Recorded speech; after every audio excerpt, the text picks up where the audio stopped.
What's up, my lovely balls of sunshine? It's Mr. Lichty here, and I wanted to give you guys a quick heads up on how these notes are going to be looking for the League of Nations.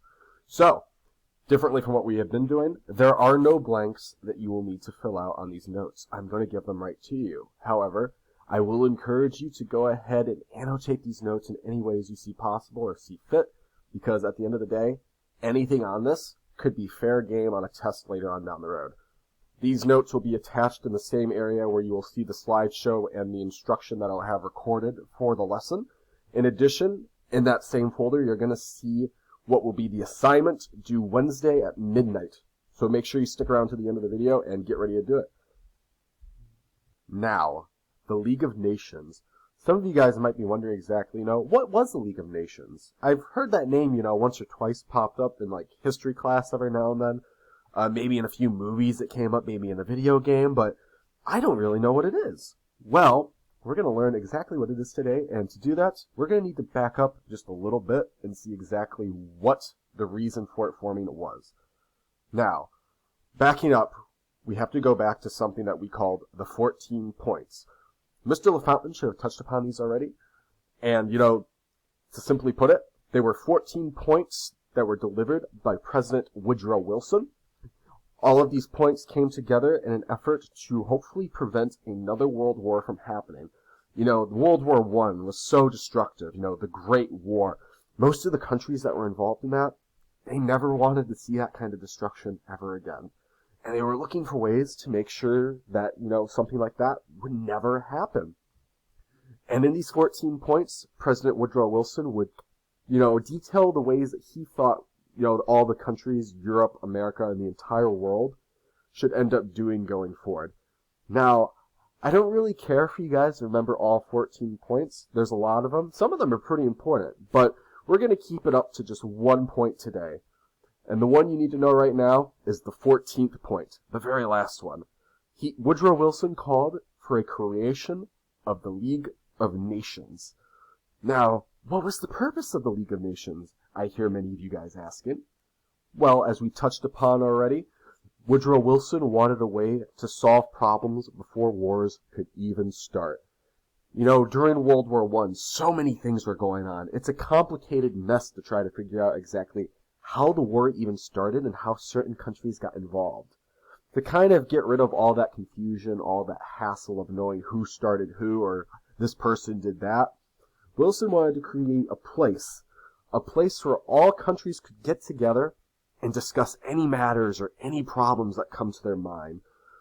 Think of it like a big room, a big classroom almost, of everyone that you can think of, every type of student, every type of person, parents, teachers, all in this one classroom that could come together and voice all of their concerns.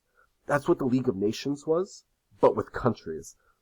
Woodrow Wilson wanted every country to have a representative, or a person that kind of, talked on behalf of the countries that they were representing. These representatives would come together and hash out any sort of grievances, any problems they had with one another before anything got too crazy. And some important things you need to note with this is that for the League of Nations to be successful, for the League of Nations to be able to control and discuss problems, they would need every country in the world to be present. And each of those countries would have to be able to vote on certain issues. The thought process that Woodrow Wilson was having is that if every country had a say, if every country could get together and talk about what was going on, that maybe, just maybe, another war like World War I would never happen again. Now, let me kind of put this in the context that might make more sense to you. What would end up happening is that every country would have one person. One person from each country would get together in a big room. They ended up picking a place called Switzerland to have this room.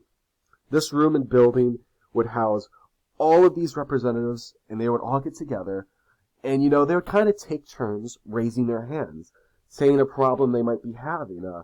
Maybe Japan was having an issue with China.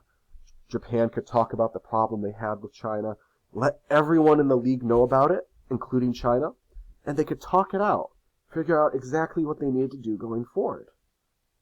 And if something drastic ever was happening, maybe say another Great Depression, ended up sweeping across the entire world again.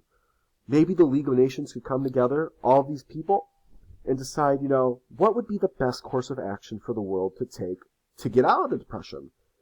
And they would be able to vote and vote in exactly what they wanted to do.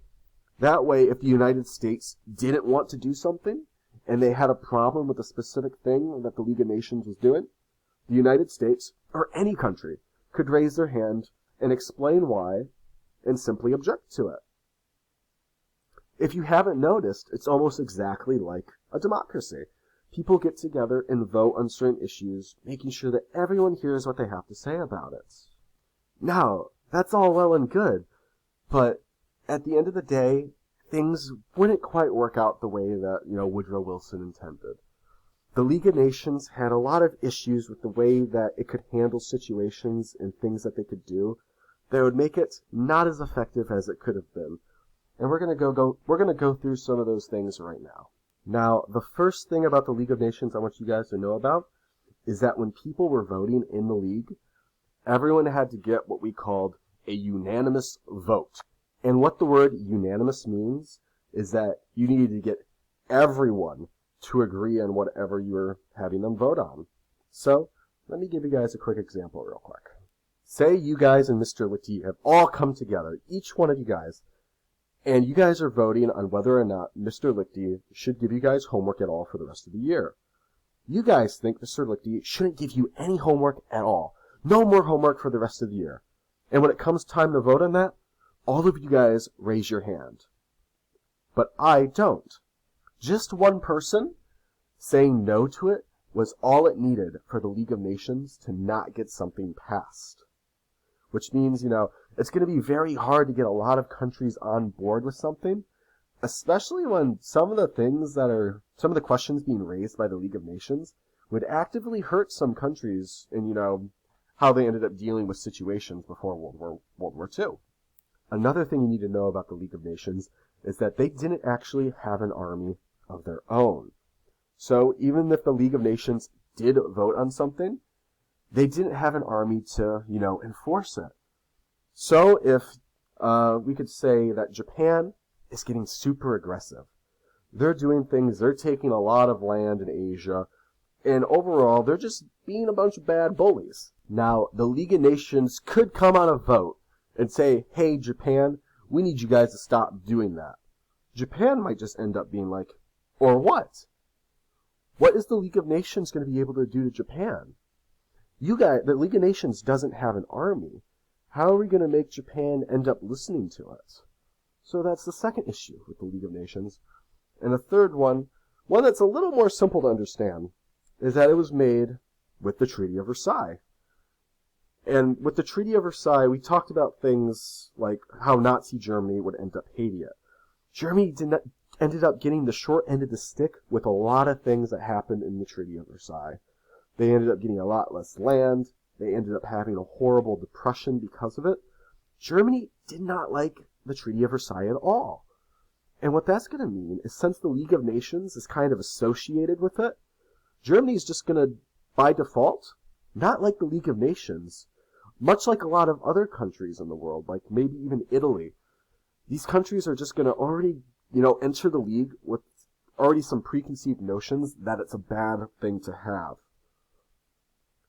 On top of that, the League of Nations, although it was supposed to have every country in the world, every country was supposed to be in the League of Nations, they were missing probably the most powerful country of all.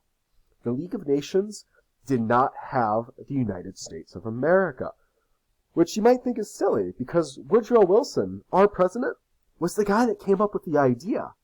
Well, there were problems back home where people ended up not really liking the League of Nations at all. And at the end of the day, a lot of our senators and representatives came together and said that we would not be entering the League of Nations, which is a pretty huge deal because if you want the League of Nations to be able to enforce something, not only did they not have an army, but they didn't even have the backing of the United States of America. What exactly is the League of Nations going to be able to do to any country?